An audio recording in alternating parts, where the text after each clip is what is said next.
Today, the Supreme Court heard arguments in a case that could strike down the Affordable Care Act in its entirety. If the Supreme Court agrees with the opponents of the Act, their decision could take health care away from 20 million Americans. It could take away protections from more than 100 million people with pre-existing conditions in our country and hurt the millions of Americans who have come to rely on the Affordable Care Act.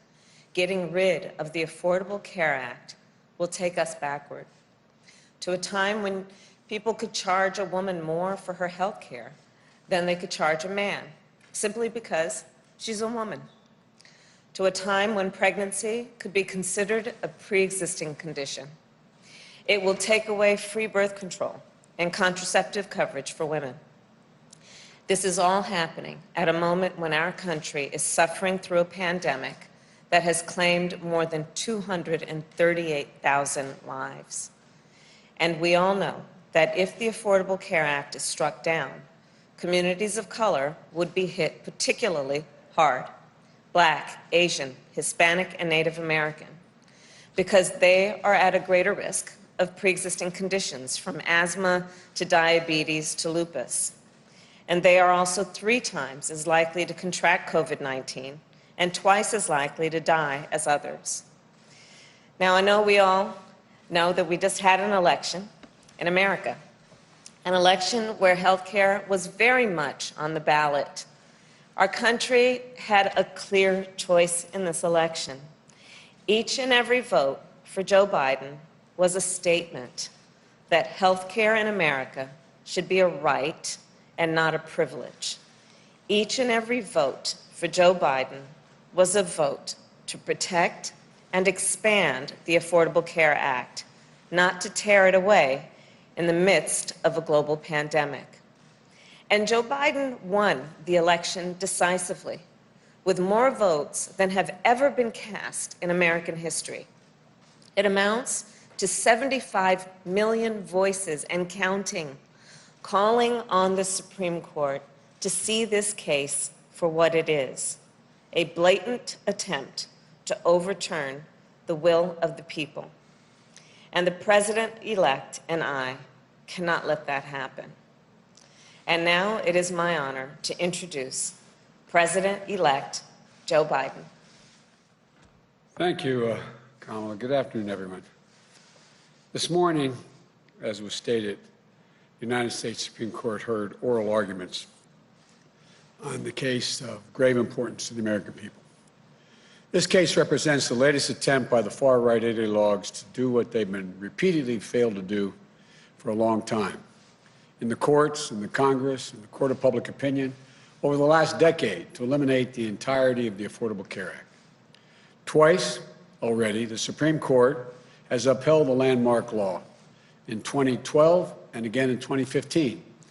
And the Congress, expressing the popular will of the American people on a bipartisan basis, has rejected numerous attempts, numerous efforts by President Trump to erase the law as well. Now, in the middle of a deadly pandemic that has infected more than 10 million Americans, nearly 1 in every 32 Americans, often with devastating consequences to their health, these ideologues are once again trying to strip health coverage away from the American people.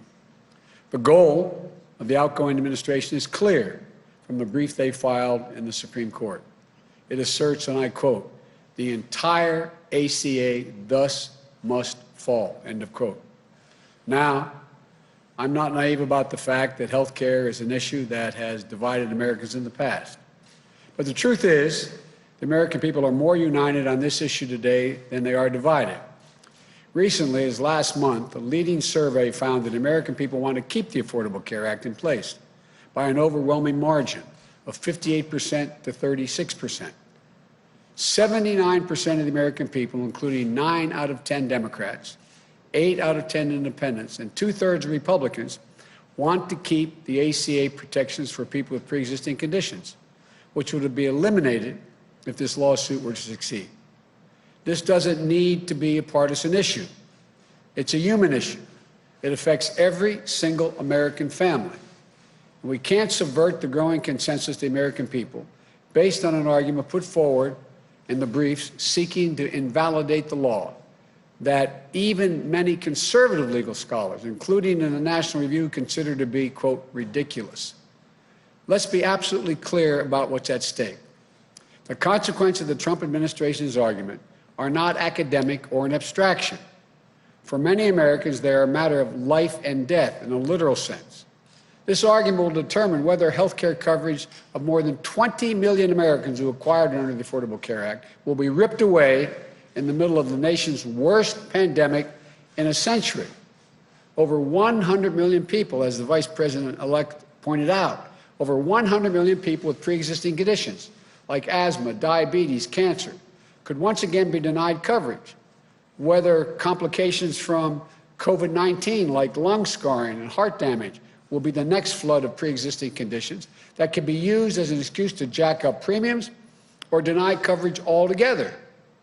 For millions of survivors who have struggled, won, and fought the coronavirus, fought against the loss of their life. This argument is going to determine whether women, as is pointed out, will once again be charged higher premiums just because they're women, or seniors will see their prescription drug costs go up. And like kids who, whether or not they can stay on their parents' plans till age 26, whether annual lifetime benefits will be reimposed. So someone could walk in and say, die in peace, you've run out of your coverage. This isn't hyperbole, it's real. As real as it gets, when a family is faced with the awful news of a child's diagnosis with leukemia, or a mom forced to battle against breast cancer, an accident that leaves loved ones unable to live the life they've always known, it stops your heart. It stops your heart. It wrenches your entire world right off its axis when that happens. And many of you know that from your own personal experiences. Believe me, I know the feeling, and too many American families do as well. In that moment, the very last thing on your mind, the very last thing should be on your mind, is whether you can afford the treatment. The Affordable Care Act was created to put a stop to that inhumanity. It was created to ensure that families thrust into their worst nightmare of their lives could focus not on money, but on the fight that really matters. Obamacare is a law that every American should be proud of. It's why people with pre-existing conditions are protected in this country. It's a law that delivered vital coverage, as I said before, for 20 million Americans who did not have coverage. It's a law that reduced prescription drug price costs for nearly 12 million seniors. It's a law that saved lives and spared countless families from financial ruin. So this effort to bypass the will of the American people, the verdict of the courts in the past, the judgments of Congress, in my view, is simply cruel and needlessly divisive. Regardless of the outcome of this case, I promise you this: beginning on January 20th, the Vice President-elect Harris and I, we're going to do everything in our power to ease the burden of health care on you and your families. I promise you that. As I said, I will protect your health care like as with my own family. And we've been, unfortunately, significant consumers of health care. That starts by building on the Affordable Care Act, with the dramatic expansion of health care coverage and bold steps to lower health care costs. My transition team will soon be starting its work to flesh out the details so that we can hit the ground running, tackling costs, increasing access, lowering the price of prescription drugs. Families are reeling right now, particularly the reporters in this room and others listening. You've interviewed a lot of these people around the country as you've gone all over the world, all over the country. Enduring illnesses, faced with risky choices, losing their employer plans in droves. Already 10 million have already lost their employer plans. They need a lifeline, and they need it now.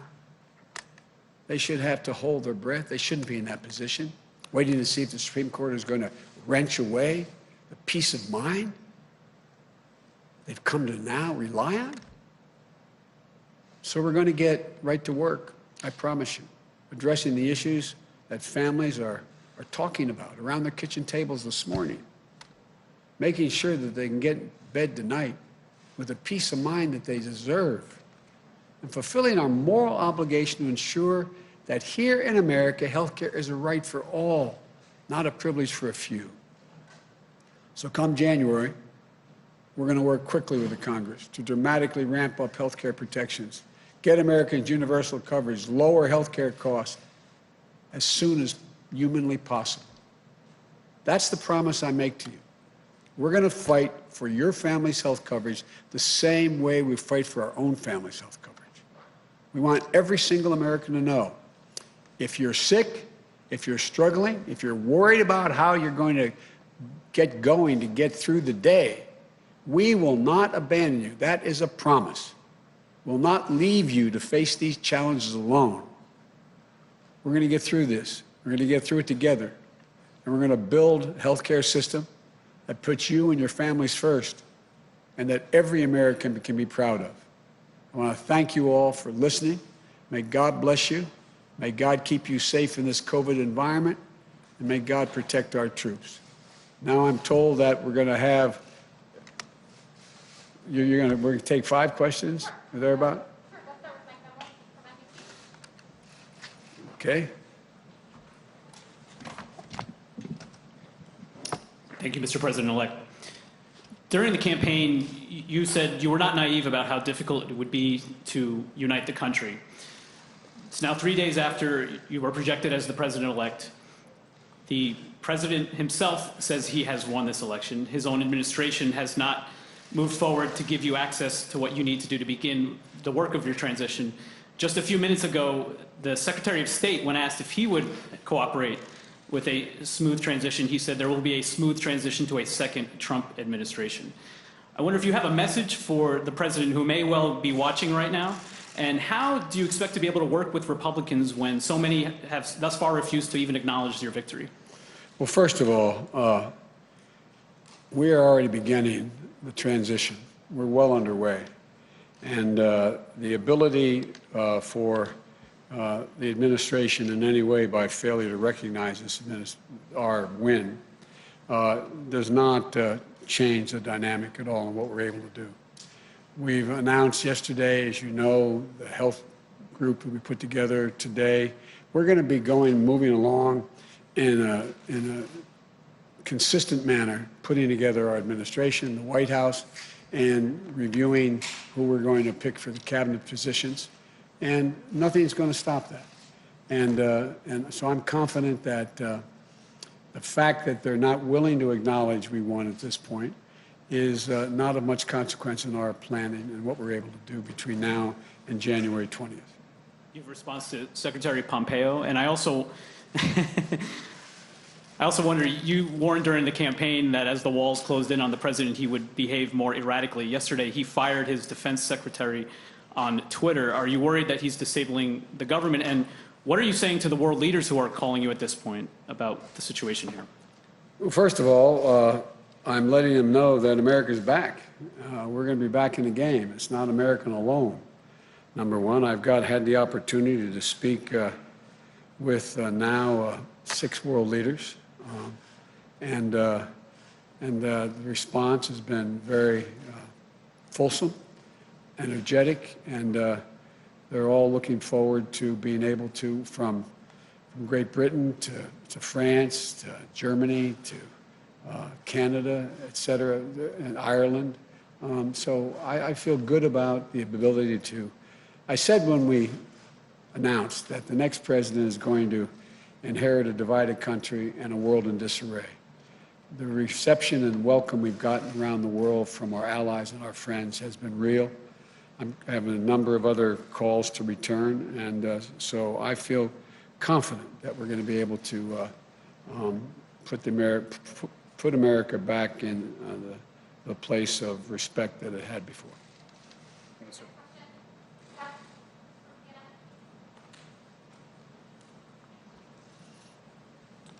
Mr. President-elect, Senate Majority Leader Mitch McConnell has suggested today that he may not recognize the outcome of this election until the Electoral College meets next month. Have you spoken to your longtime friend in the Senate, Mr. McConnell?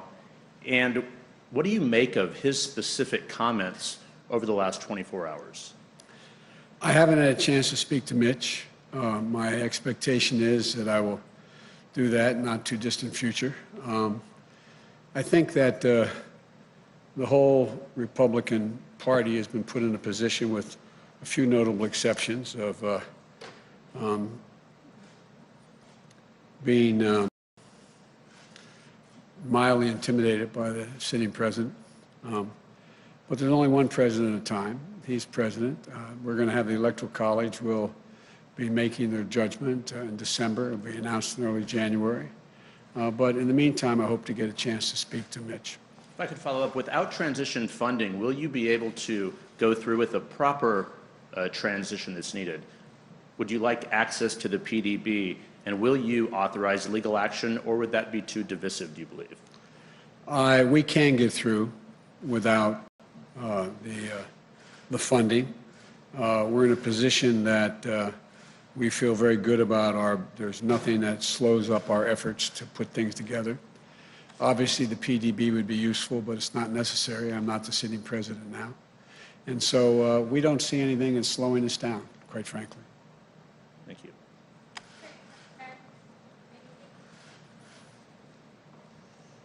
Thank you, Mr. President-elect, and congratulations to you both. Have you tried to reach out at all to the president? And if he is watching right now, what would you say to him?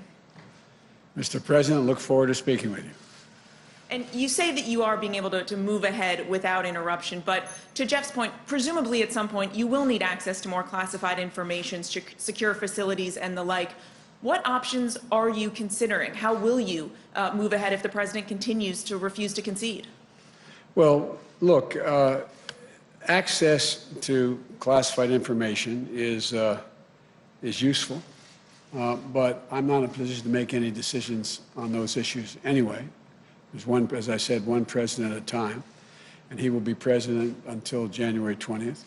It would be nice to have it, but it's not critical. And we're just going to proceed the way we have. We're going to do exactly what we'd be doing if he had conceded and said we've won, which we have. And so there's nothing really changing.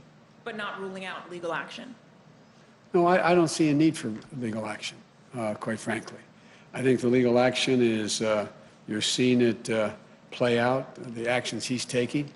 And so far, there is no evidence of any of the assertions made by the President or Secretary of State Pompeo. Secretary of State Pompeo.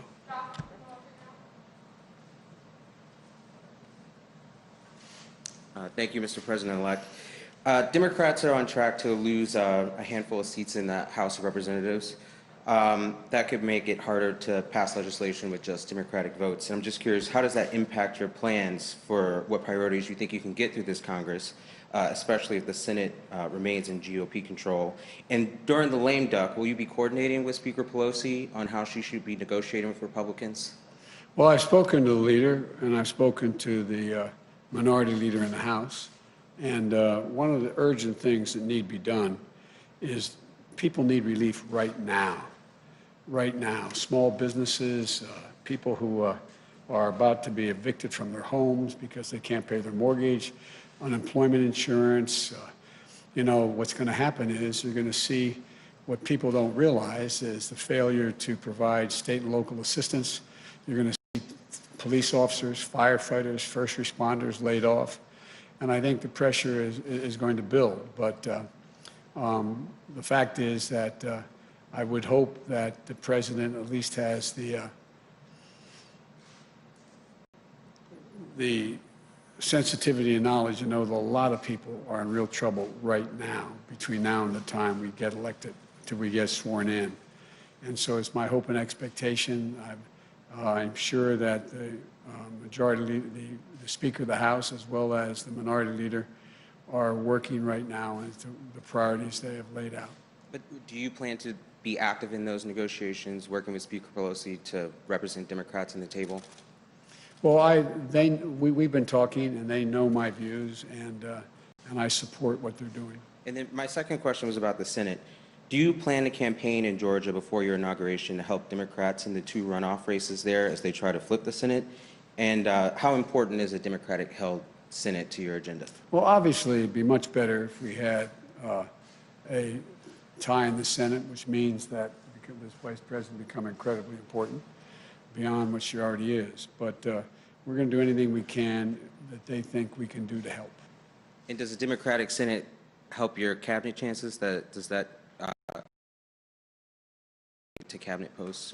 No, I don't think so. I take McConnell at his word. I understand he said that he will make it clear who he's prepared to support and not support, and that's a negotiation that I'm sure we'll have. Look, one of the things that I would do as president-elect and when I become president is lay out to the Republicans as well as the Democrats who we intend to name for each cabinet position. I hope we're able to be in a position to let people know at least a couple that we want before Thanksgiving, and we'll just work this out. Look, I am not a pessimist, as you know, and I think there are enough Republicans who have already spoken out, but I think there'll be many more, not many more, there'll be a larger number once the election is declared and I'm sworn in, to be able to get things done. I think they understand. For example, I can't imagine there not being a willingness on the part of Republicans. There's going to be significant pressure to deal with health care. Their own constituencies are in that position. So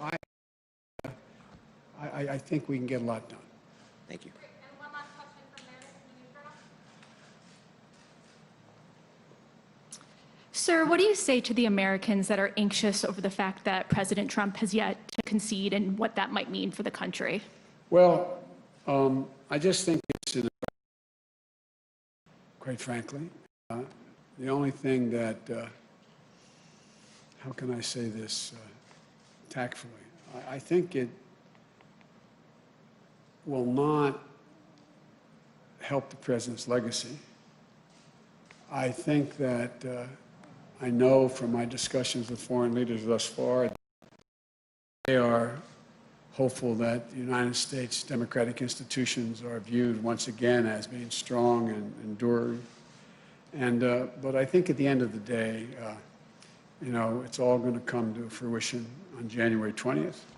And between now and then, my hope and expectation is that the American people do know there has been a transition. Even among Republicans who are people who voted for the president, I understand the sense of loss. I get that. But I think the majority of the people who voted for the president, a lot voted for him, a significantly smaller number, but a lot voted for him. I think they understand that we have to come together. I think they're ready to unite, and I believe we can pull the country out of this bitter politics that we've seen for the last 5, 6, 7 years. And just to follow up on a previous question, how do you expect to work with Republicans if they won't even acknowledge you as president-elect? They will. They will. Thank you all so very much. Thank you.